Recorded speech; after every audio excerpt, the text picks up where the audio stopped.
What's up, dudes? So I'm back with another video. Merry Christmas to you all, and thank you for joining me on this Christmas edition of my video, I guess. Today's all going to be Christmas themed, well, most of it anyway.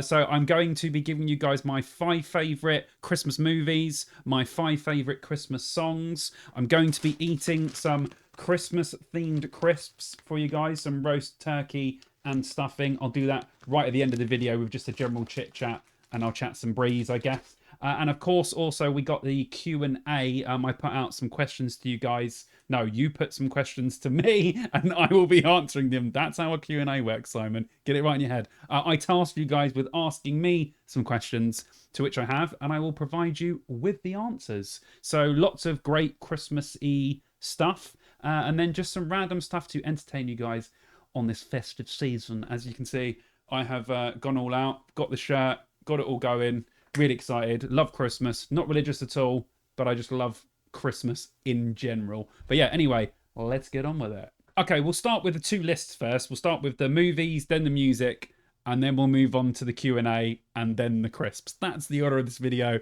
that I've just decided. So top 5 Christmas movies, in no particular order, but these are definitely 5 of my favourites. Of course, Die Hard. Yes, it is a Christmas movie, right? Let's settle this right now, okay? Let's settle this right now. If the film is set at Christmas, it's a Christmas movie. That doesn't mean it's about Christmas. Just means it counts as a Christmas movie if it's set, you know, during or around Christmas. That is how I perceive Christmas movie. So on a technicality, yes, Die Hard is a Christmas movie, but it's not about Christmas. 2 of mine are similar to that, ones that aren't really about Christmas, but they are set around the Christmas time. Anyway, so yes, Die Hard, of course, one of the greatest action films of all time in my book, still holds up now. It's so much fun, classic lines. There's nothing more I can really say about it. It is an absolute classic, and it's also a Christmas movie. And another one in a similar vein, Lethal Weapon. Again, it is a Christmas movie. Technically, it's a Christmas movie. There's nothing about Christmas in it at all. But again, another amazing action film. You know, the classic buddy cop film. But it is really, really good and definitely worth a rewatch, especially a watch if you've never seen Lethal Weapon before and you're thinking, I want to watch an action film on Christmas, but I don't want to watch Die Hard. Watch Lethal Weapon. You won't regret it. It's great. Not number 3, just my third one, is Scrooged with Bill Murray, which is a novella, or, you know, like a retelling of A Christmas Carol by Charles Dickens. Not an updated version because it came out in the 80s, so yeah, but a more modern version of that. And who doesn't like Bill Murray being an absolute arse? And obviously then, of course, realising his ways and changing it. It is a really great film. Actually really funny as well, and quite depressing at the same time. So if you want a Christmas movie to take you both ways, where at some points you're going to be severely depressed, other bits you'll be cracking up, and then of course by the end you'll be really happy, Scrooged is an amazing film. And at number 4, but not number 4, just the 4th one I'm saying, is Home Alone, of course. It is a classic for a reason. It's a fantastic film. It's not really about Christmas. It's kind of just another one that's sort of set at Christmas, but I feel like people feel like Home Alone is more of a Christmas movie than like Die Hard is.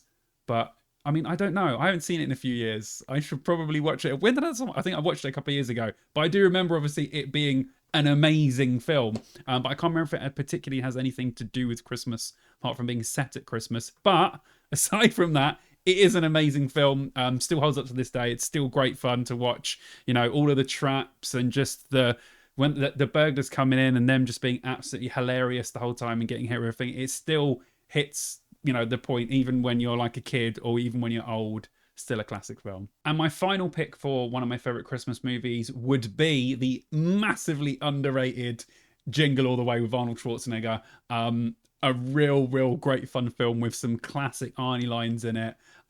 It's quite unique, you know, about a guy that really wants to get a toy for his kid, but the stores are all sold out, so he has to run all around the city trying to find this toy for his kid, and obviously loads of adventures ensue from that. But I think it's severely underrated. It's never mentioned in, like, you know, most Christmas movies are silly, you know, you don't put a Christmas movie in, Goodfellas next to each other, or The Godfather or something, because they're not necessarily good movies. They're just fun movies, which I think Jingle All the Way is. And I don't think enough people have watched it. So if you haven't watched Jingle All the Way, you should, because it's awesome and it's a Christmas movie with Arnie in it. Why would you not watch this? And my top 5 Christmas songs. Now, I have a lot of Christmas songs that I really like, but these are the ones that, I don't know, they just always, if I hear them, I can either picture myself somewhere in the past hearing them, or they just really make me feel the essence of Christmas, even though they might not be the most like classic Christmassy songs. These are the ones that make me feel like it's Christmas the most. So first of all, Paul McCartney, Wonderful Christmas Time. That one always makes me just think of Christmas. Like, as soon as I hear that, dum, dum, dum, dum, bam, bam, bam, I'm just like, yeah, it's Christmas time. I'm ready. Give me all the food and all the booze. I'm totally here for it. Plus, I love Paul McCartney and the Beatles, so it's even better. Wham! Last Christmas, an absolutely amazing song. Like, literally, legitimately an incredible music video as well. It's just ridiculous. They just 4K restorated it. Like, I don't know, it was quite a while ago now, but I love watching that version of it because it really does make me feel like Christmas.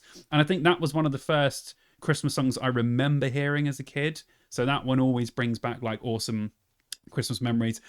Shakin' Stevens, Merry Christmas Everyone. Again, another incredible song that just makes me feel like it's Christmas. As soon as that one comes on, same as the others, I'm just like, yeah, yes, please.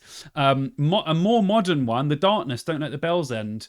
I mean, that just reminds me of, like being just out doing nothing and being like, oh, what are The Darkness going to do next? I don't know, they're just going to release a Christmas song. And at the time it was really cool, and looking back now, it's still an amazing Christmas song. Hopefully they've made a lot of money off of it, because I think they deserve to. I think people do make a lot of money off of Christmas songs, but I do love The Darkness. And yeah, Don't Let the Bells End is classic. It's like the rock version of a Christmas song, which we don't get many of from my knowledge anyway. And finally, of course, Wizard, I Wish It Could Be Christmas Every Day. That is one, again, I hear it and I'm just like, oh man, I can just, all these Christmas memories are literally just flooding back to me. Or not flooding back to me, because I probably don't remember much. But yeah, those are my 5 probably favorite Christmas songs. I do like a lot of Christmas songs, and I do listen. I am one of those people that will listen to Christmas songs only in December, by the way. You can't listen to Christmas songs pre-December. You're a savage if you do that. But yeah, in December, I think it's totally acceptable to listen to as many Christmas songs as you like. And before I'd done this video, I was listening to my Christmas playlist. So I did listen to all of these songs and thoroughly enjoy them. So yes, those are my favourite Christmas songs.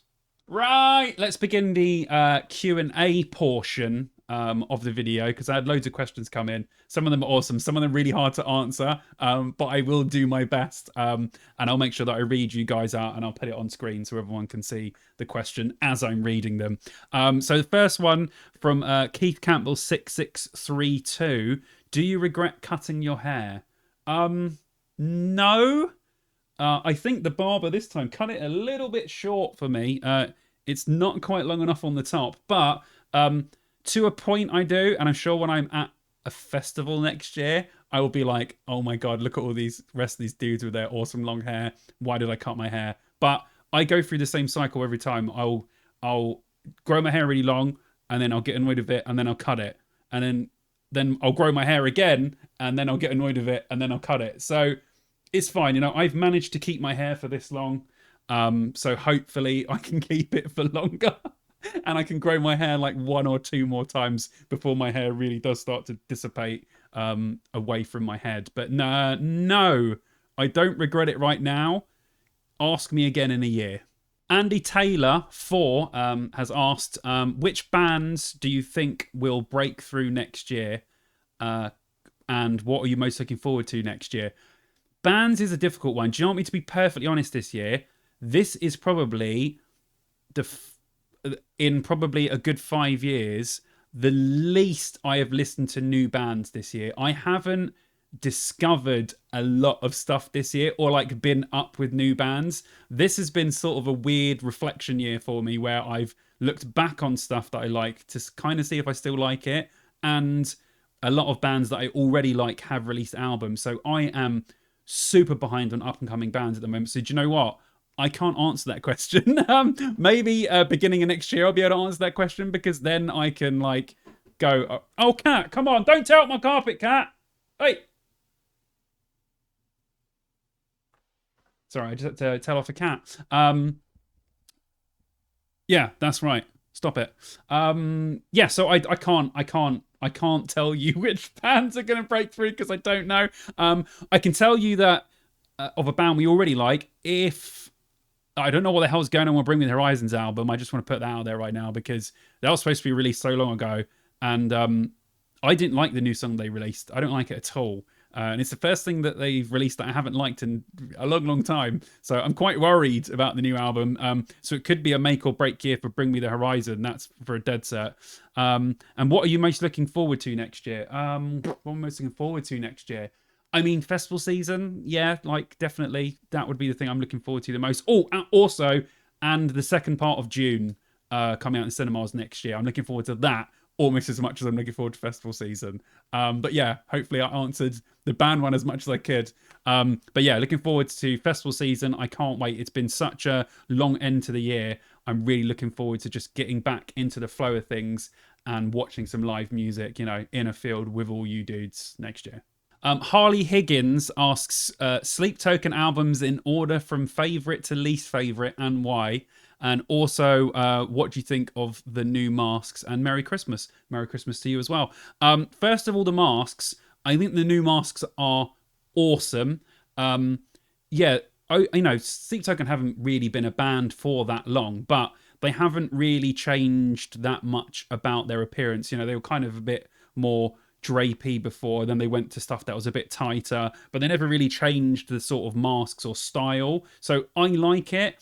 A lot of people have been properly mugging it off, saying Slip Token, because it's just ripping off Slipknot. I think if you're any band that wears masks, you're always going to be compared to Slipknot if you're an alternative or metal band, even though bands were doing it way before Slipknot were. But obviously Slipknot are like the big boys of the mask genre, if you want to call it that. But yeah, I like it. I like that they've define themselves a little bit more. Each of them sort of looks like they have a sort of individual character now, more than before where they were kind of just, shells around vessels, shall we say. So yes, I am absolutely loving the new I was going to say album, but we'll get to that. I definitely don't love the new album. I love the new masks though.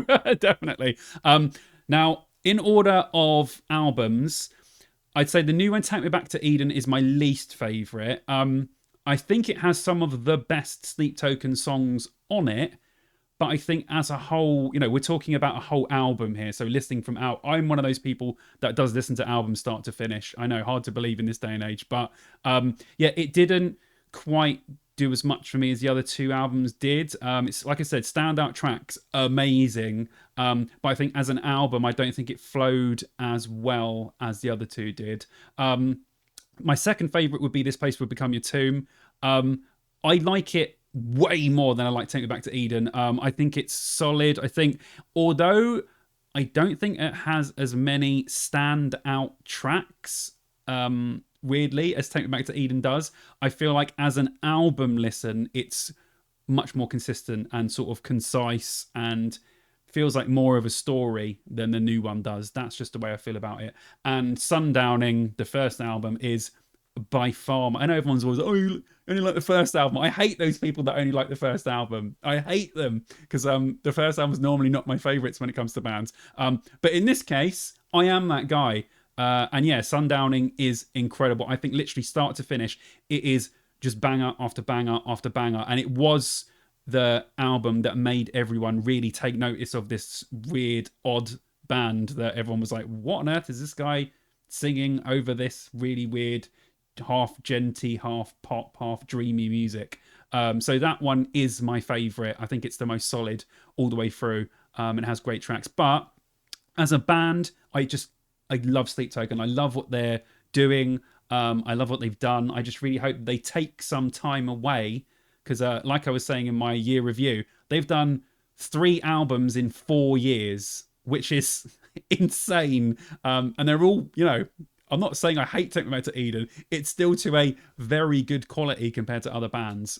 So yeah, yeah, I love Sleep Token. Those are my favorite sort of albums in order. And yes, hopefully they carry on to get just much better than the last album. Michael Cocker asks, if you could recommend one band or CD to listen to, who would it be? That is like, that's a really hard question for someone like me who has to like internally work it out. But I've broken it down in my head two ways to understand it. If I was recommending one band or CD to listen to for someone that was like, okay, what's this like alternative metal thing about? If I could pass someone one CD and say, this is probably going to be your best bridge into it, I would probably pass them Linkin Park Hybrid Theory or something around that. Maybe Infest by Papa Roach. That sort of early 2000s stuff that was really good at bridging the gap between people who don't like heavy music and then finding your way over to the other side of the bridge where, you know, the metal world and rock world is your oyster pretty much. So I would probably hand them a copy of Hybrid Theory and say, listen to this and let's do it for like a week and then come back to me, and I can guarantee you I will be able to give you more stuff, kind of like a CD dealer, or like just a dealer of music. That's what I would love. And albums I would recommend, I was thinking about metal albums that I love that I really don't think enough people have listened to, and one of them just popped straight into my head. I've got loads. I should probably do a whole video about, I thought about it before, doing a video about underrated bands and albums, because there's tons that I like. But I think that in the world of metal especially, I think Scar Symmetry's Holographic Universe is one of the most underrated metal albums of all time, because it is simply incredible and insane and just mental. It's insane. The vocals are mental, the drums are insane, just everything. Guitars are, it's just like where one band has gone, do you know what, we're just going to be insane for this. And their other stuff is good as well, but this album just captured perfectly everything that was just great about them as a band and about metal, and how far and what weird directions you could take it in, and how much other stuff you could throw into it. It's just a very great album. So yeah, I would recommend Scar Symmetry Holographic Universe to metalers, if that's a thing, if that's a good way of answering your question. It was great, but very vague, and I could probably do a whole video about it. We have a question from the Dear Download podcast. Yes, that is my podcast. It was Adam, who does the podcast with me, who messaged saying, tell everyone your top 40 space facts. So basically this stems from me boring people to death with my facts and just general space talk at Bloodstock, and everyone feeling really tired and then wanting to go to bed. So I won't do that to you guys and sit here and tell you guys all about space, because I could do that for a very long time.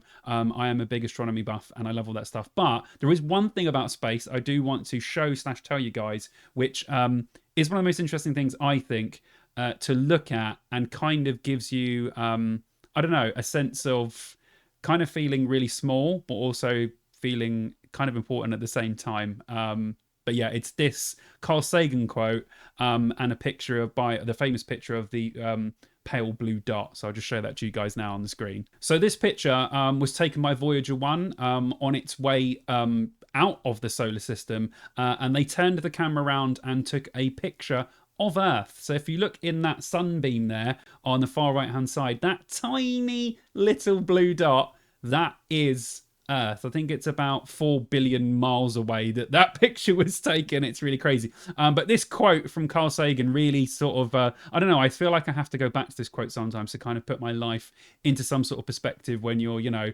feeling down about something, or you're, you know, getting blown up about stuff that you really shouldn't, because in the end it really doesn't matter.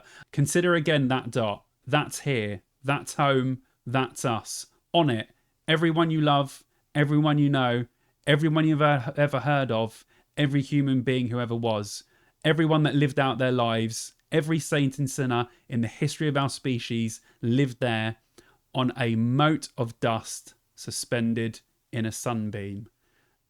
Merry Christmas, everyone. I seriously do. I think though that is that quote just gives you all the perspective that you need. Okay, we're all right, guys. Okay, we're all right. We're very, you know, meaningless in some ways, but don't sweat the small stuff. It's all gravy.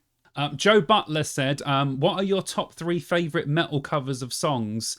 Any metal Christmas songs you like?" I don't know any metal Christmas songs at all.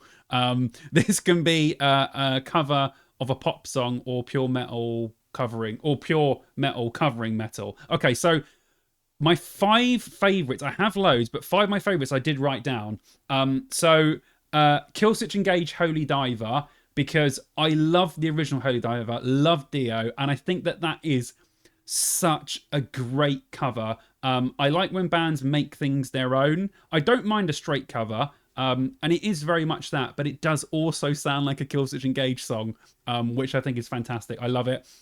I'd say Him Wicked Game, the Chris Isaac cover. Again, that song is so different to the Him cover. You know, it's a really slow, sort of winding song. It's a fantastic song, but I do really think that the Him cover of Wicked Game is really good. Paradise Lost, everyone knows I'm a Paradise Lost fan. Them covering Bronski Beats Small Town Boy. That is a cover because the original is so high and weird, and they've made it so like gothy.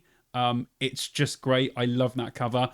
Orgy, Blue Monday, of course, a great cover. The original being the New Order song. I don't think enough people have heard that song. That cover is amazing. Really gothy, really heavy. It's just a great cover and a great original song. And finally, Lacuna Coil, Enjoy the Silence. One of my favourite Depeche Mode songs. Absolutely love Depeche Mode. And I think that the Lacuna Coil version of that song is really, really sick. I don't love it as much as the original, but I really do like it as a cover, and I'm quite fussy with covers. So they're five of my favourites. I do have others. I might end up doing a whole video on that at some point. But yeah, awesome. Thanks for the question. My friend Sammy messaged. He said, did you buy multiple copies of the Kerrang magazine that your beard came with, or are you wearing the same one?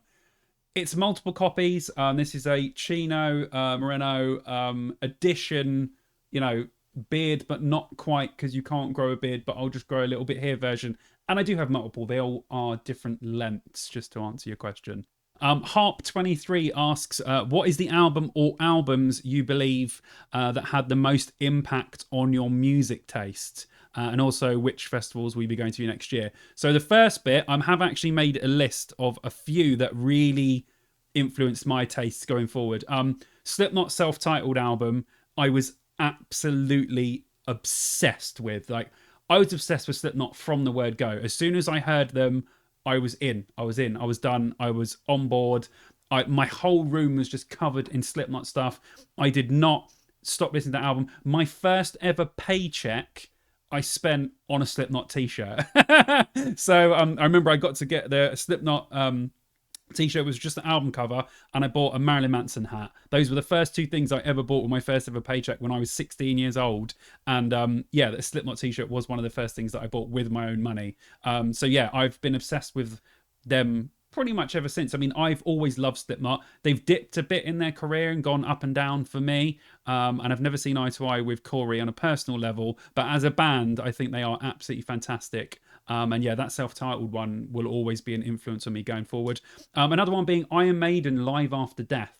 So I heard Iron Maiden's live album first. I think I'd heard a couple of songs, but that was the album that got given to me on tape. It was a double tape as well. Yeah, that's showing my age now, guys. Just fade into the distance, all you young people. Sorry, don't unsubscribe. Please subscribe to me and help me. I'm getting old and senile.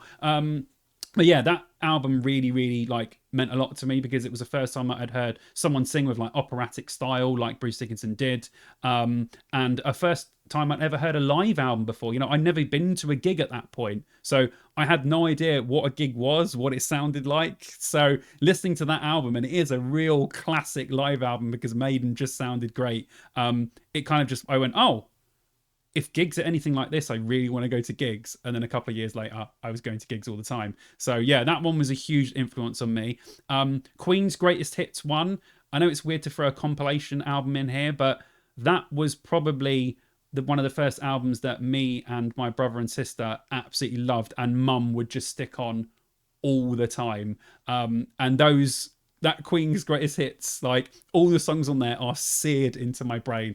And I am a massive Queen fan, but that album in particular, even when I see the cover, excuse me, it just takes me back to being a kid and mum putting it on.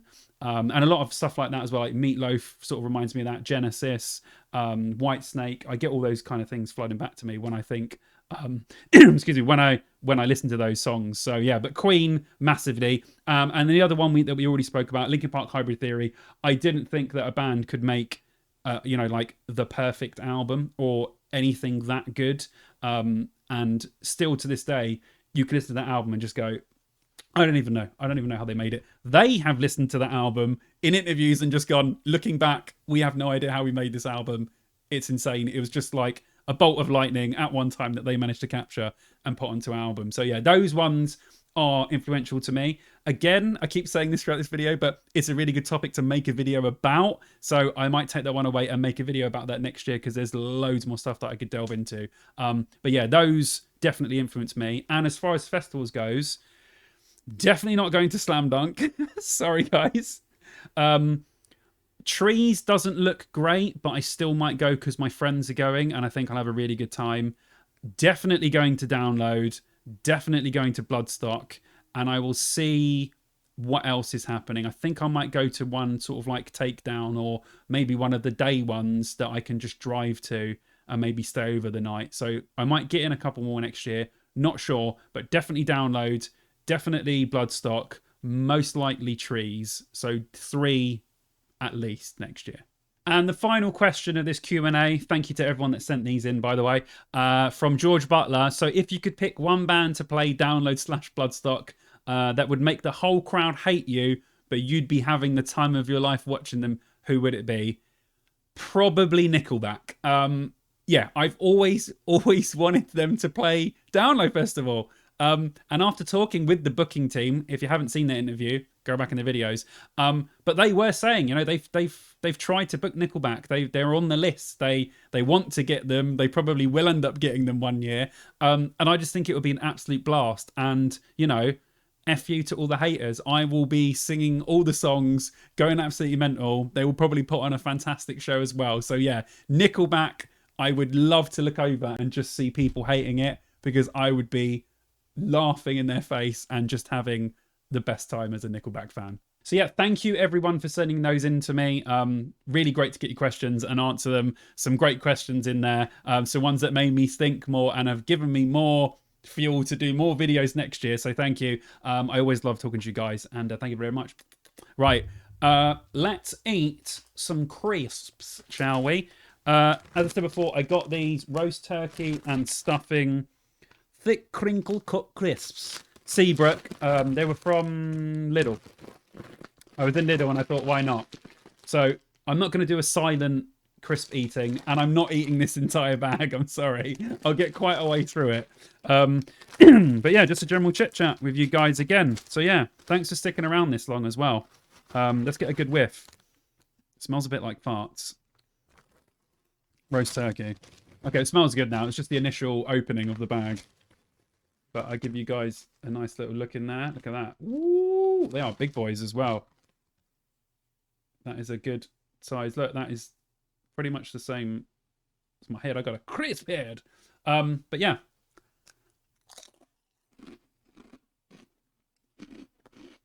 Oh my god. Okay. They're really nice. I was worried. I was thinking, roast turkey and stuffing. Yeah, it could be bad. But it's really good. Yeah, so I'll probably get another video out after this at the end of the year, I would have thought. Just, I don't know what the hell I'm going to be doing. It's all kind of winding down now, but I have had an absolutely fantastic year. Obviously, it's my first full year on YouTube, so, releasing a video every week pretty much for, I think it's only like 2 or 3 weeks that I took off for, like, wedding, download, etc. Yeah, it's been great, and it hasn't been...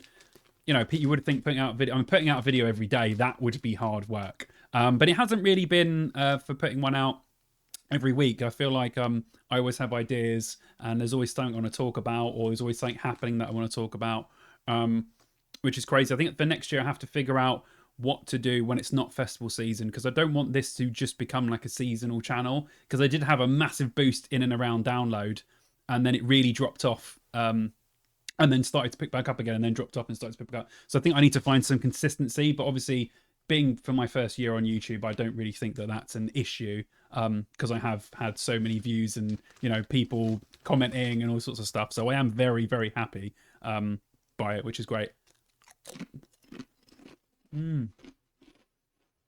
These are good. They're not as hard as I thought. They're not like soft, but very good. I love eating crisps with you guys. So grab a bag if you haven't already. Pause it right now. Get your crisp beans out. Try and find these. They are very good. I was thinking about Christmas presents the other day, and I was thinking, if I think back over my childhood, what were the Christmas presents that I like loved the absolute most from the ones that I can remember? The one that stuck out to me the most was when me and my brother, it was a joint present, we got the PlayStation 1, so, you know, the original PlayStation. That was like mind-blowing for us, because we didn't have a lot of money growing up, and we never thought that. We always got hand-me-down consoles. Like, we always had consoles after everyone else had them, which is like sucked. We never had a new console at the time, which is probably why my brother now has to have the new console when it comes out, because he's got money. But when we were back in the day, we always got, like, we got the Mega Drive after everyone else because it was like a hand-me-down. We got the Master System because Mum couldn't afford a Mega Drive or whatever the hell it was then. So we just couldn't afford to buy them because they were super expensive. I mean, they're still super expensive now. I don't understand how, you know, mums or dads can just buy a random PlayStation 5 for their kids, because it's like insane. But yeah, getting that PlayStation 1, I still remember it now just being like, I cannot believe that Mum has bought us a PlayStation. This is insane. It was brand spanking new. Had one game which was Porsche Challenge. That's so one of the most exciting game. You had a few demo discs as well that we'd got from magazines and stuff. But yeah, that present just blew my mind, man. I can see now, like, I can just picture put myself in the head of a kid right now. You're not having anything new or consoles or whatever, and then, you know, they get like a Switch or they get a PS5 or Xbox or whatever, and like that first like console where they're like, no way, I can't believe I got it. That excitement is so cool, and that is definitely something missing as you get older. Like, I do feel like I don't have any kids, but I'm sure some of you that have kids will probably think it's better at Christmas with kids, because you can see how excited they are about the presents, and you probably don't get that excited about presents, and the presents just get more and more boring for us adults. So I feel like I can live through the children when I have them, and just be like, I'm going to buy them so many sick toys that I also want to play with. But I'm sure the guys that are watching, their parents probably have done or do that already, which is awesome. But yeah, that PlayStation, man, that blew my mind. And the other one was it was like a year, but I think about a year before this or a year after this, I can't remember. I got a remote control car, but it was a monster truck, and it went fast, and it would speed down the road, go over everything. But sorry, Mum, if you end up watching this video, I'm sorry, but Mum done the most evil trick to me ever. I opened the box expecting, you know, the monster truck to be in there. I didn't know what it was, but I was like, oh, expecting something to be in there. I opened it, and it was the remote control. So, like, you know, the remote control for the car. And then I went, oh, awesome. Where's the car? And she went, oh, no. You just get half of it now, and you get the car next year. And that sounds so evil. And it is quite evil, actually. Hilarious, but evil at the same time. And I remember my heart just sinking and just thinking, oh, no. I'm going to have to wait a whole year for this car. Of course, then I don't know whether I probably did cry, knowing me. And then she went, no, and then they got it out the airing cupboard, and it was all there, and then I was happy. Probably why I loved that frigging car so much, because I was expected to wait a whole year to get the car. You're evil, Mum, by the way. You're evil, but you have given me a very good sense of humour, so that's good. But yeah, I'm sure you guys have got the same as well, where you've got Christmas presents that are just seared into into your minds and that. But yeah, I always have loved Christmas. The food obviously being the best bit of Christmas for me. The food and the drink, and, you know, seeing family. It's just great fun all round. We're hosting this year, me and Vicky, so we got a lot of work to do. We got to cook for, like, I think we got 7 people, including us, so 7 on Christmas Day, and then a couple of those are going home, and then a couple of other people are coming over. So yeah, we're going to do a lot of cooking and a lot of hosting this year. So that'll be interesting as well. New Year's, we're actually doing something for a change, which is good. So going out and partying. So hopefully you guys have got your plans for New Year's as well. Because the last few have been pretty damn boring. Especially obviously the 2021. I was like, oh my god, this is horrific. God, I'm glad all that's over. But yeah, I'm looking forward to 2024. It's gonna be a good year. Really, really good. And again, thank you very much for spending some of your Christmas time with me. It is appreciated. And I like to spend it with you guys as well. I know we're not in the same room together, but this is the best I can do, unfortunately. These are really good. And I keep saying that. I probably eat a whole meal. I'm like, that's really good. That's really good. Just annoying people the whole time. But that is really good. Gingerbread man. Gingerbread man. Got the, you know, red and green. I thought that would be the most Christmassy. There's some tinsel on the Star Trek stuff. Got a hat over the lava lamp. But I still haven't bought a bulb for. That I really, really need to. I'm going to do that when I get off here. It annoys me in my videos that that's not on anymore. It hasn't been on for months. I haven't bought one. Because it looked really cool. But yeah. Hope you guys have enjoyed all the stuff that I put out this year. It's been a lot of fun. I can't believe that the download vlog has 16,000 views. That's insane. I never expected it to do that well.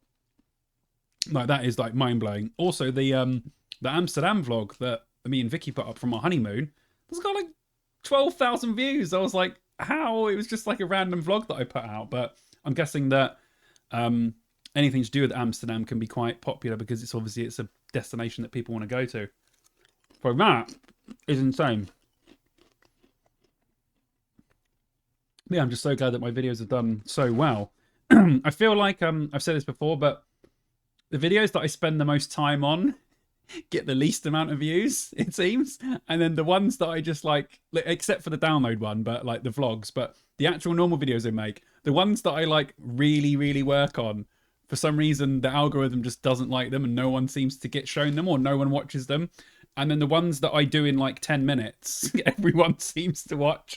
So I hope you guys don't think that I've got like a really bad video quality, or I'm not like working hard on these things, because I actually am. Some of them are very easy to put out. It's just me talking. I only have to edit the bits in between. Well, some of them I do put a lot of effort into, and I feel like those ones are like the least appreciated. I know that's probably not you guys. It's probably YouTube looking at it going, I don't like the way this video looks. I don't want to show it to people, so I don't know. But we'll see about that. But yeah, really looking forward to next year. Should be good. Download looks good. Adding that biscuit to the party obviously made it a lot more acceptable for some people. There's still plenty of bands to come. I think there's 34 bands to come. You're on there. Bloodstock, although doesn't look like my favourite lineup, will be a fantastic time again. It's a fantastic festival. Can't wait. Trees lineup I don't like at all so far from memory, but I will be going to that as well because it's quite local. Yeah, I might get guests for that, or you know, front band. So yeah, looking forward to it. But like I said before, I want to go to a smaller one, like a takedown festival, or a day one somewhere, probably maybe in the Midlands or down south. And yeah, go to one of those and stay over the night, which would be pretty cool. But yeah, I think I'm going to eat a few more of these. Then say goodbye. I don't know if that works or it just cuts out. Them too loud.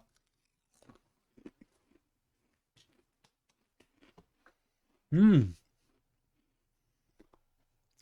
Mmm. Little bit of Pepsi. All I wanted was a Pepsi. Just one Pepsi. Deep cut for you guys there.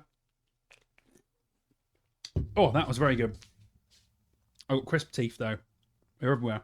Okay, I won't do that now. Yes. So, hopefully you enjoyed your crisps with me. They were really, really good. Go and get them actually because they are very nice. There was some chicken and stuffing ones as well, which I'm sure are just as nice, if not better. But yes, thank you very much for spending your Christmas time with me. I'm really, really looking forward to this Christmas, spending time, having a break. I haven't had a day off since September, so it's been a very, very long end of the year. So I will be enjoying myself, having plenty of drinks and food, obviously with friends and stuff and family. So yeah, Merry Christmas to you all. I hope you all have a fantastic time off and Christmas. And yeah, I just hope you really enjoy yourselves and have a nice little end to 2023 because it has been an absolutely fantastic year. And here's to 2024 being even better. Like I said before, I might put out another video in between now and New Year's. I don't know. You possibly will see one come out, I would have thought. But yes, thank you very much for watching. I love you all. Merry Christmas. And I shall see you dudes in the next video.